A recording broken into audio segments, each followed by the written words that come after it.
Well, what's going on, gang? Welcome back to A Therapeutic Edge. It's very nice to have you here today. This is not going to be a long video because it's a tiny little knife, but I really like it.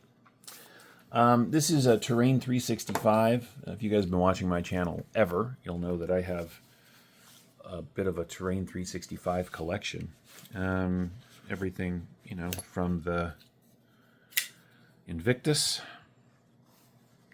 And of course, a personal favorite, another one of their autos, actually, the little P38.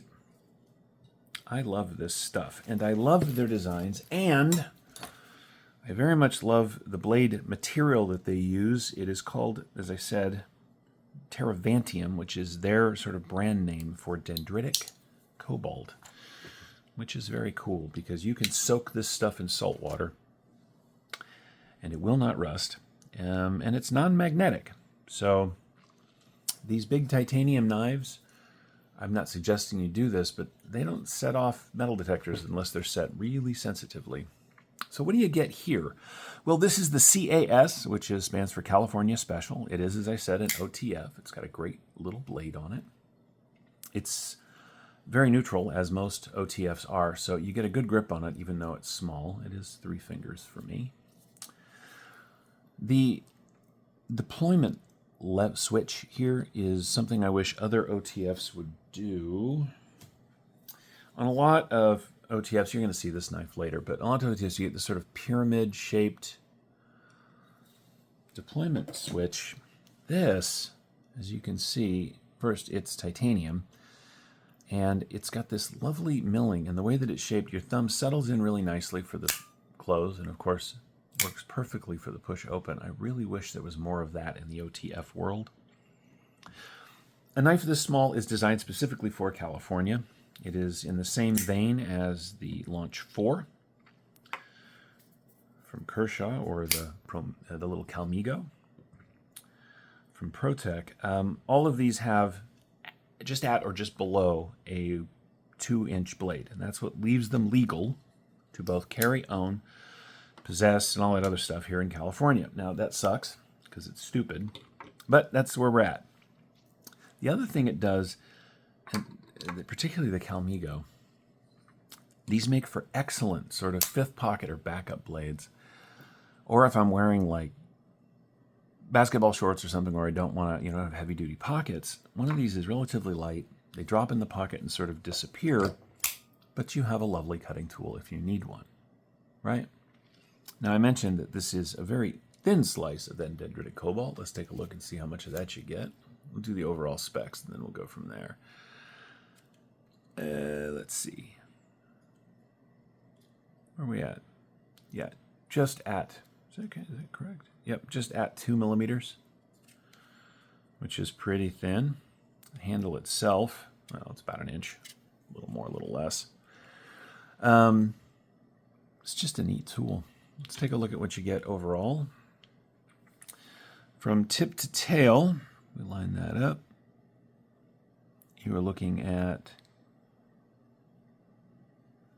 just a hair shy of 5 inches overall, which is pretty darn good. Closed, you're coming in at just shy of 3. Right, since the blade is just short of 2 inches, that makes it just shy of 5 inches. Yep, it's a nice little knife, and it's well made. They're about $200 if you can find one. It's got their logo on the milled titanium pocket clip, which is a very nice feature. I think it's funny, the pocket clip takes up most of the knife.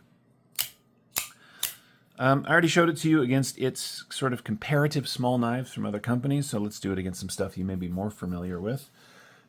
Here it is against, just for ridiculousness, a full-size grip, right? It's a tiny little knife. It just is. And how about the bug out, just because that seems to be a thing that we do. Yeah, for sure.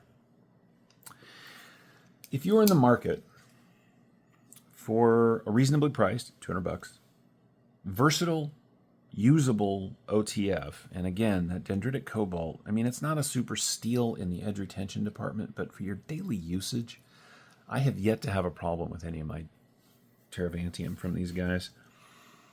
I think this is an excellent choice. It's got a little bit of jimping milled into the aluminum on the sides, which gives it, you get a grip that way if you need to. Of course, you hold it this way, you get a really good grip because of this nice big button, or not button, but deployment switch.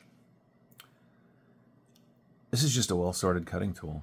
Action's very good, reasonably quiet. There's a little tiny bit of blade movement, but not much. You can hear it, right? But not bad. I mean, in a world full of $500 microtechs that rattle when they're open, that's pretty good. And anyway, that's kind of where we're going to end it. I'll put a link in the description to the Terrain365 website. I will put a link to specifically this knife if they're still available. If you have any questions about this or any of my knives, feel free to ask down in the comments below. Thank you so much for joining me. And remember, take care of yourselves and take care of each other and enjoy your cutting tools. I know I do. We'll see you next time.